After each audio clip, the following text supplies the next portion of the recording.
Hi, I'm Rob B, and with me is Rob D, and you're listening to the Property Podcast. This week we tackle part 3 of our strategy series.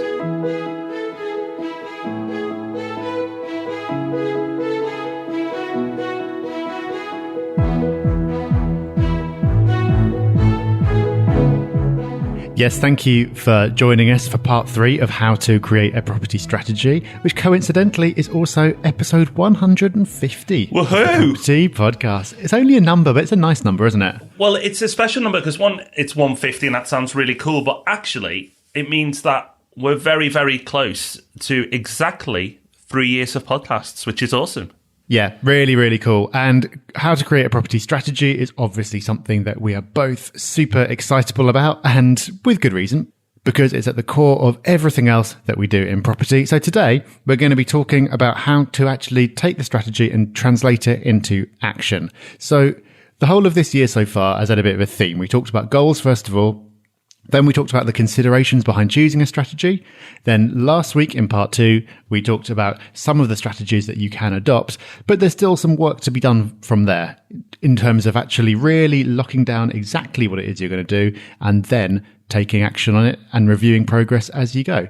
So that is what we're going to be talking about this week. We will. And also, we absolutely have to talk about this week. We've mentioned it for a few weeks now, and yes, you may know what's coming, but today is the day. Yes, no, it's not episode 150. Well, it is. But the thing we're extra excited about is Rob D's book goes live today, The Complete Guide to Property Investment. And I've got big, big hopes for this one, Rob. I'm going to be, when this goes out, obsessively refreshing Amazon and checking out where it is in the charts and seeing how the reviews are looking. So big, big day. So in the future, when this goes live, I'm going to be excited. So I don't know how you're going to feel. Yeah, it's at the moment it's just relief at having it actually done and out there, and I'm sure that's going to translate into excitement. Some people, I gave the book to a few people early to have a read through and make some suggestions. They've already left reviews on Amazon, which are super lovely. So people seem to be enjoying it, which is great. And if you are listening to this podcast on the day it comes out, on the 28th of January, then it's worth going and taking a look today, because there is a very special competition on for people who buy on day one. I won't go on about it now because statistically it's most likely that you're not listening to this on the day it comes out. But if you are, go and take a look. Go find the show notes for today's episode at thepropertyhub.net/strategy. You'll find a link on there which will tell you more. But yeah, very big day, Rob. Very excitable indeed. It absolutely is. And if that's not enough, dear listener, we've got the course that some people have moaned at us for not putting out for a while, the Ultimate Property Strategy course. That is also gone live as well. You can find the links to the books. You can find out more about the competition. You can find the Ultimate Property Strategy course. You can find all the show notes at this must-visit location, thepropertyhub.net/strategy. If you're going to go on the Property Hub, you'll be mad not to check this page out. Now, if you're checking it out today, make sure you come back in a few weeks as well, because we're putting loads of stuff in, but we're going to keep topping it up, filling it up, and we'll let you know on the podcast when that happens. But there's going to be plenty there to see from day one. So go check that out, thepropertyhub.net/strategy. And speaking of strategy, Rob, maybe we should talk a little. Yeah, let's do that. So we'll talk about putting the strategy into action. So this is really kind of moving from strategy into tactics, I suppose. It's that kind of boundary there. It's like putting the finishing touches to how you're going to set your approach and then actually getting out and doing it and making sure that you've set yourself up to take consistent action and check that you're taking the right action over the months and years. So where we left it last week was talking about the different types of strategy you could follow. So buy to let versus buy to sell, buying properties to just leave and hold versus adding value and refinancing, that kind of thing. Single lets versus HMOs as well. What we didn't talk about, and we need to cover today, is exactly what you buy and where you buy. And let's start with where you buy, because it is very important, of course. But Robert, it's something that people do get very hung up on, possibly too hung up on. They do. So where to buy? Yes, it is important, but it's not the most important thing. So many people obsess over this. at the meetups or just chatting to people who come into the office, they're very, oh, well, I've focused on Lincoln or I've focused on Leeds or wherever it may be, and other places that begin with L. They will really obsess on that's the town or city they must invest in.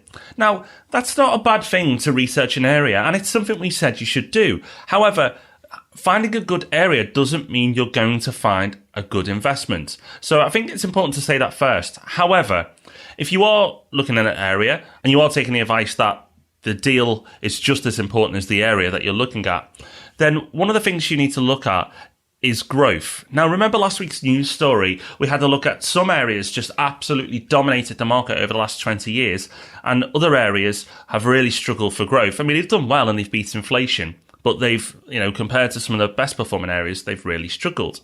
Now, past performance doesn't necessarily mean future. And a real common mistake that people make in property investment, particularly those who are new to property investment, is following what's happened already and not looking at what's going to happen. So, for example, a lot of newbie property investors right now are probably looking at London and the South East, an area that Rob and I would not touch with a barge pole for property investment. Not only have the tax changes made it ridiculously hard now, but even before that, we weren't there because it had grown and gone into a bubble. Now, everyone in London thinks the prices are crazy, so it probably is. So don't follow the crowd. And the crowd is normally led by the media. So it's one to be aware of.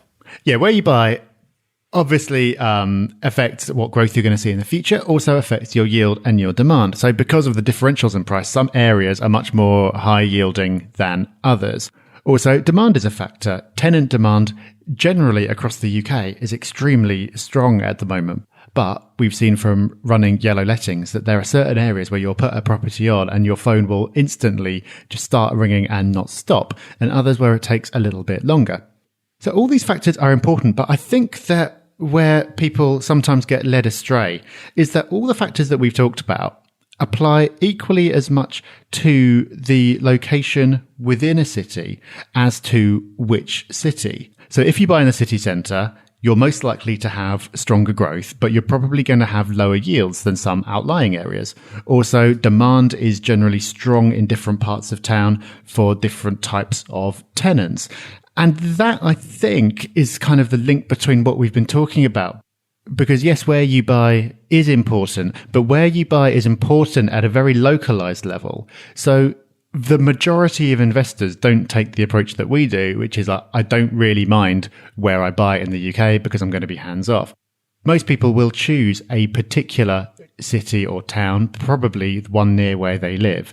And so location within that area is probably more important than trying to pick out the city that's going to have the absolute strongest growth over the next decade. It's so true. And we all know if you invest in a city, say you live maybe in the southeast and you're looking somewhere else to invest, people will go, oh, well, Liverpool's a good investment. Now, Liverpool in some areas is a great investment, but in others, it's a very different proposition, other areas of Liverpool. Now, it's not to say a strategy can't work, but if you're going for professional lets in a place like Liverpool, there are lots of locations where that'll work. But there are also lots of locations within Liverpool that model won't work. So, and they could be just a mile away from each other. So getting down to that local level is really important, like Rob said. And research is key. We bang on about research a fair bit, and rightly so. We've done plenty of episodes on research. And we don't do location. We do research, because that will tell you all you need to know about your location. So make sure that you really dig down into that when you are assessing an area to buy. So now you know more about where to buy, what should you be buying? Well, this is another area that people can get very hung up on certain aspects of it. We'll talk about a couple of those. But it's also very similar to what we've just been saying in that it's the research and the local knowledge that should drive this decision rather than any kind of preconceived idea of what's right or wrong. So what are the most common debates that we see in the Property Hub, for example? And Rob, you must get this all the time when you're having strategy meetings with people as well. I'd imagine houses v flats would be up there. Some people have very strong views about whether you should buy houses or flats. There are very compelling There are very compelling ideas on each side, but in my opinion, those ideas pretty much cancel each other out. There is no right answer about whether you should buy a house or a flat. Now, there might be a right answer for you, which is why back in part 1, we talked about sort of thinking about your temperament and your attitudes to risk and so on. It might be that you just couldn't sleep at night if you owned flats because you were thinking, well, they might double the service charge and they might do a really bad job and it'll fall into disrepair. Whether that is true or likely to be true or not, if it's something that you've got a thing about, then that's fine. But there is no general right answer. Same goes for whether you buy a new property or an old one. There are pros and cons. It depends. There is no right answer in general. There might be a right answer for you. But if you're not that bothered about any of these distinctions, then it just comes down to local knowledge in terms of what's in demand and what's going to meet your objectives. So the answer to what's going to be in demand, what's going to give you the best growth, what's going to give you the best yield, is going to be different in Liverpool from what it is in Birmingham or anywhere else for that matter. So once again, it's that research piece that's going to give you the answers you need.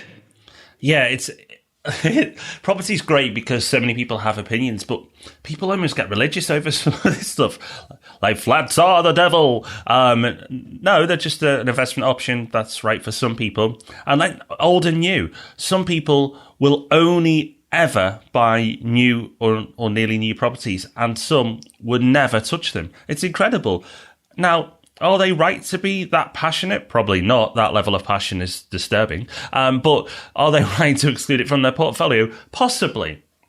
A prime example, to link it back to a couple of the strategies we discussed last week.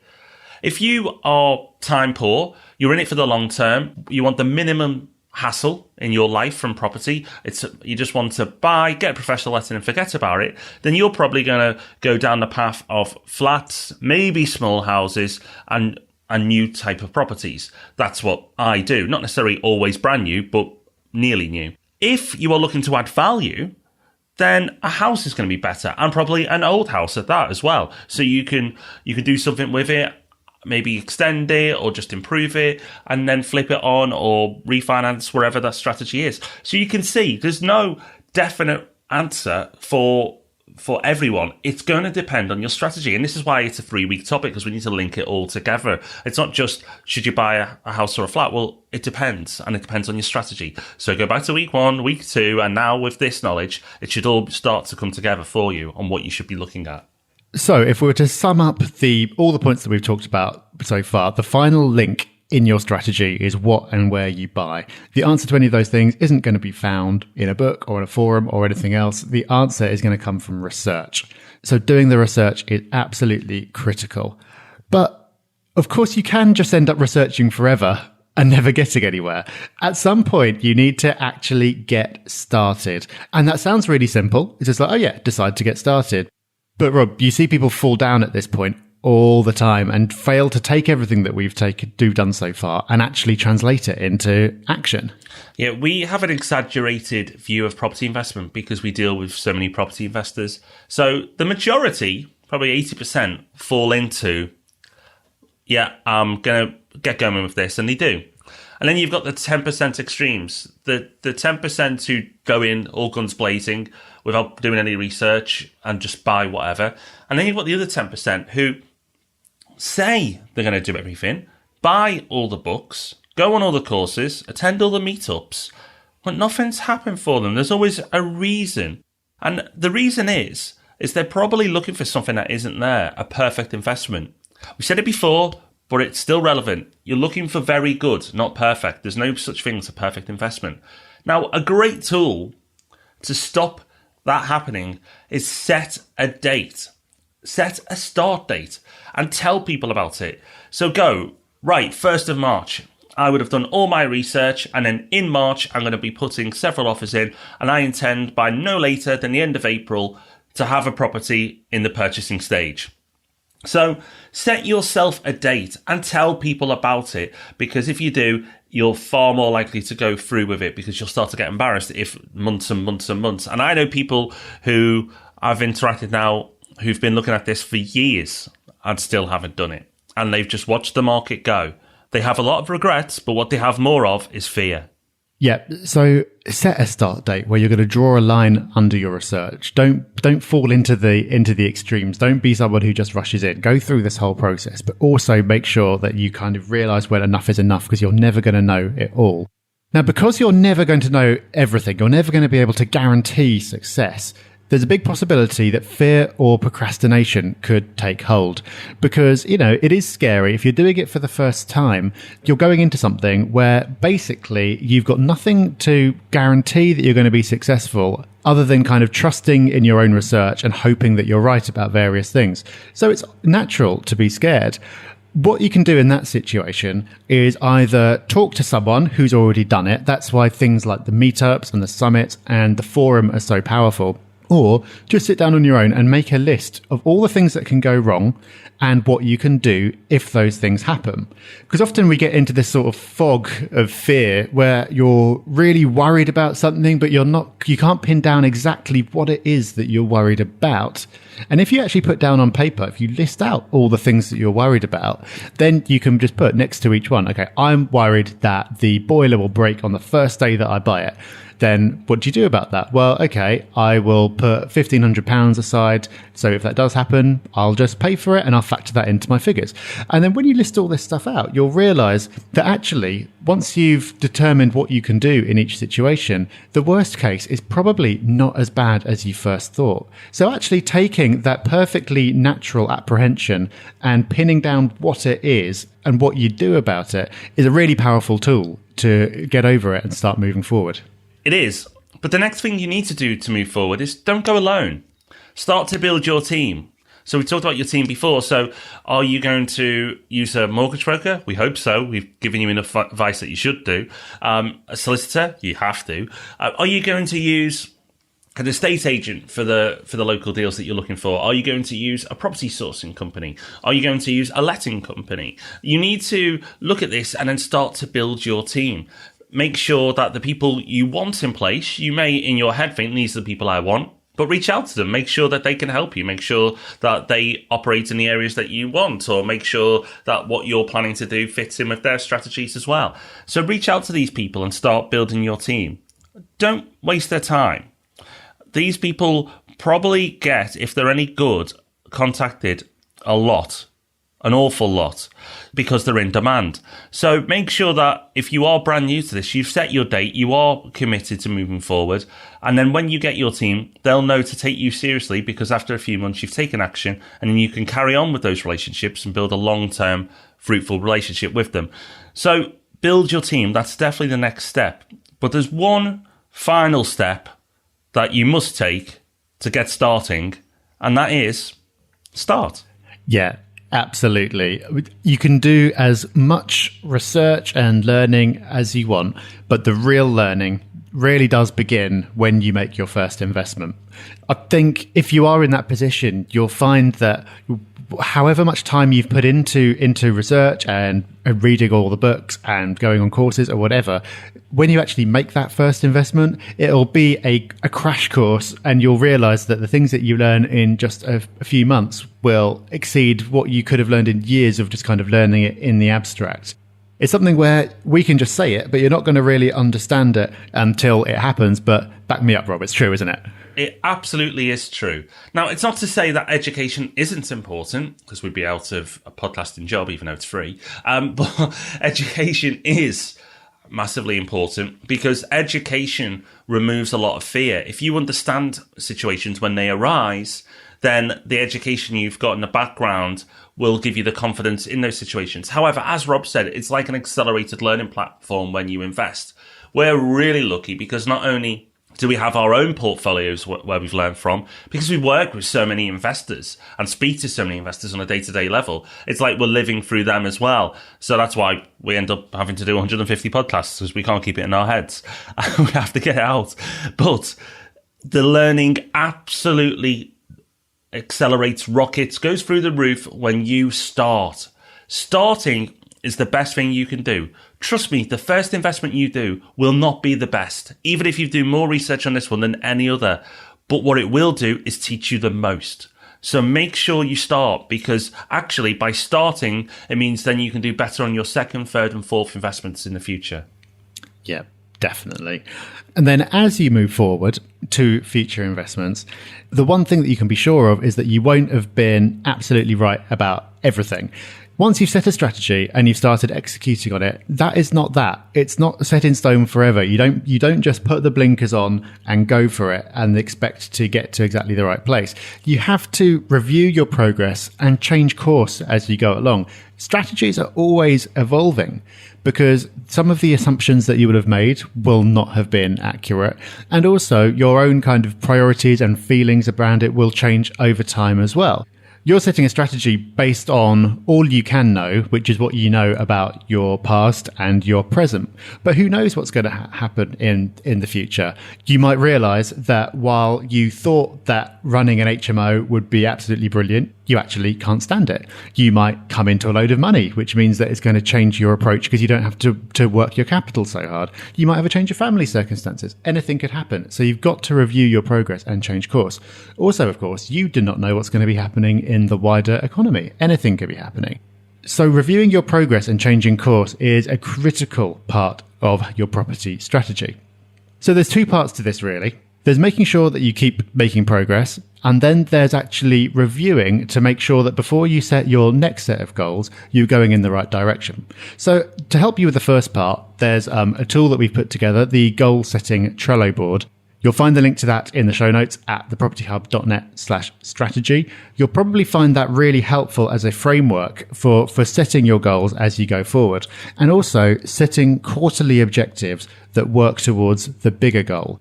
So as we said before, when we were talking about goal setting, if you just kind of set some big future goal for 5, 10, 20 years time and expect it to happen, you're going to be disappointed because a 20-year goal doesn't happen. It's what you do day to day that builds up into that 20-year goal. So having those quarterly objectives is really powerful. It's something that we do in our businesses, and it's something that's worked really well.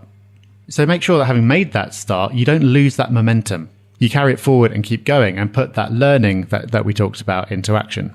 Now, make sure you set dates for this. Don't say, oh yeah, quarterly plans, I'll do that.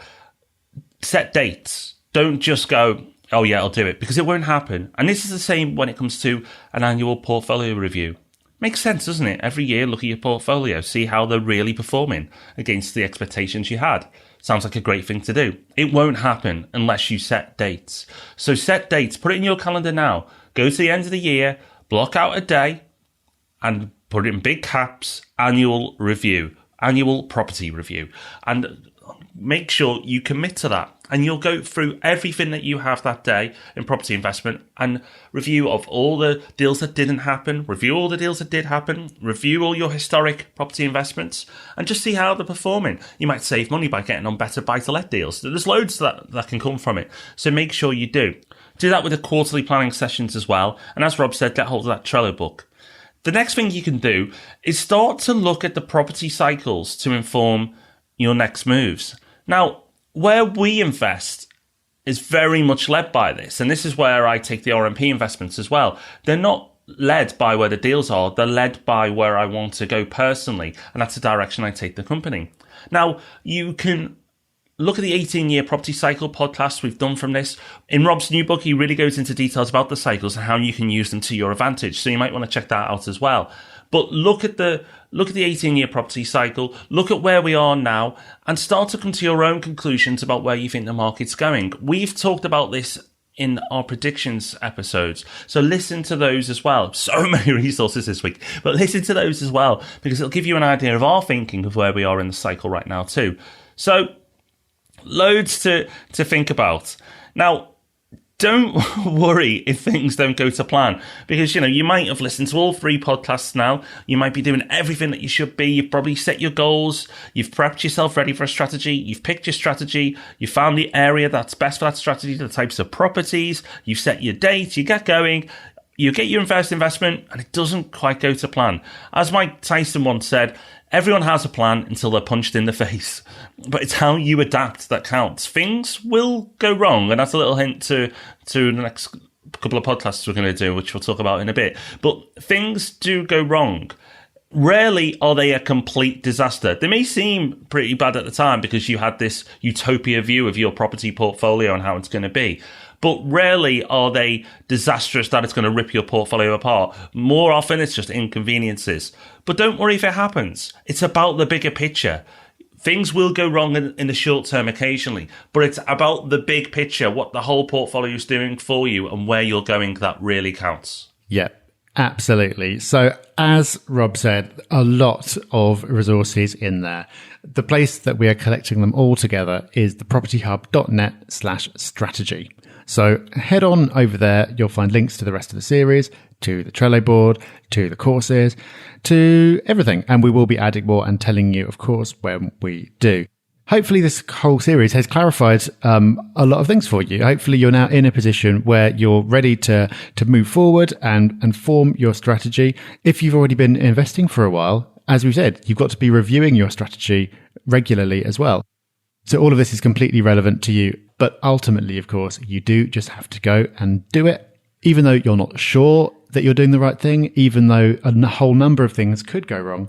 But I'm pretty sure that if you do all these things and approach it in the way that we've talked about, ultimately, when you're looking back, you're not going to regret doing it. You won't. So there we go. That's our 3-part series. Coming up, we've got a resource of the week, which is an absolute cracker. And we'll tell you about what's coming up over the next couple of weeks of the podcast. But before we do, please acknowledge the wonderful person who's left us a 5-star review. And this week it comes from Mesneb, and Mesneb says, lots of useful information, which is handy for someone like myself who's not in the property game yet, but keen to join soon. Put across in a fun and friendly manner. Well done, gents. Well, thank you, Mesneb. We appreciate the review. And if you'd like to leave a review, pop over to iTunes, click that 5-star button. The others don't work. And leave some kind words, and we will read it out in due course. And thank you to everyone who has so far. Yes, big thank you to all our iTunes reviewers. And also a big thanks is due this week to the person who submitted our resource of the week. This week's resource is from Chris, who's the leader of the Property Hub Dubai meetup. Yes, we have a Dubai meetup, which is pretty awesome. And that is all thanks to Chris. He's doing a brilliant job over there. And as if that wasn't enough, he sent us a resource of the week. And it's actually several resources in one. He's mentioned in general what they call MOOCs, which are massively open online courses. And basically what this is that there are loads of universities around the world that put their courses out there, often for free, sometimes for a small charge. And what it means is you can take a university course from places like Yale or Harvard or Oxford or wherever without having to go there, without having to convince them that you're smart enough to be let in, and without having to spend 3 years of your life going there. Chris says that he's just signed up for a course at Yale University about the 2008 finance crisis that's actually given by the US Treasury Secretary. What an amazing time we live in, where you can just do that, where without having to spend a fortune, without having to dedicate a lot of time to it, you've got access to all this knowledge that's out there. It's unbelievable. And Chris suggests a few different platforms that he's found. One of them is Coursera, which I've looked at before. But there's a couple of others as well. We'll link to them all in the show notes. But it's well worth, if it's one of your resolutions this year to learn something new, going and checking some of them out. And I think you'll be stunned by the amount of quality material there is out there that you can access very inexpensively. Thank you, Chris. Just to echo what Rob's said. Great work on the Dubai meetup, and I hope to go out there at some point later this year. Maybe when it's cold, November, December. That sounds nice. So, as you said, Rob, it is a wonderful world. So next week's topic is very much related to that. Mistakes and when things go wrong. It should be an interesting twist on our upbeat nature. But let's face it, things do go wrong in property, and Rob and I have made mistakes. So what we are going to do next week is look at some of the mistakes that we've made in property investment and mistakes others have made too. And just make you aware of that. Mistakes happen, things go wrong, and just to show you that property isn't always rainbows and unicorns. Things can go wrong.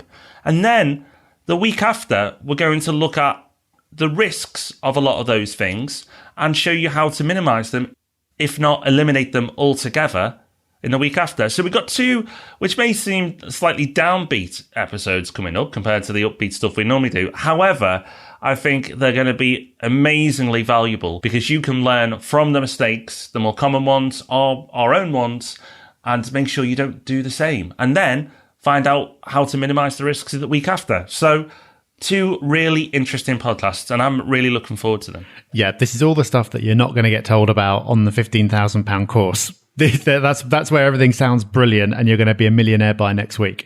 This is the stuff that really happens from things that have happened to us and things that we've known happen to other people. It is so important because you've got to acknowledge it, because otherwise you're just going to be very disappointed. And if you go in knowing the worst that can happen and with a plan, I think it's much easier to take action. I think if you pair those episodes with what we've been talking about over the last few weeks, it should put you in a pretty solid position. Right. That's it. We are off to go and get ready for Amazon. I'm going to set it up on 10 tabs for Rob's new book that's going out. We're super excited. But I just want to say, well done, Rob. I know by working with you so closely the amount of effort that's gone into this book. It's not something that's been thrown together in a couple of weeks that's there to make money. It's there as a valuable resource. When you're selling books for under a tenner, it's not your main source of income. It's there to help people. Yes, you might make a few quid on a book, but that's not what it's about. It's more about getting good information out to people, because unfortunately, quality information often is packaged up, like Rob said, in very, very expensive courses. So it's an amazing way, like the podcast and the hub and the other books that we've got and the magazine. It's a either free or inexpensive way to get your hands on really, really valuable information. So do support the book. Make sure you get behind it. I know Rob wouldn't say this himself, but I've read it. It's blooming awesome. So give it a look, read it, and if you love it, make sure you leave a good review. Well, thank you very much for that, Rob. And thank you for listening. Thank you for joining us. Hope you enjoyed this episode. We will be back on Tuesday with Ask Rob and Rob, and then back next Thursday for the 151st time with another episode of the Property Podcast. So thanks for joining us. We'll see you again soon. Bye-bye. Bye-bye. Thanks for listening to the Property Podcast. For show notes, all our past episodes, and to leave a review, go to thepropertyhub.net/podcast.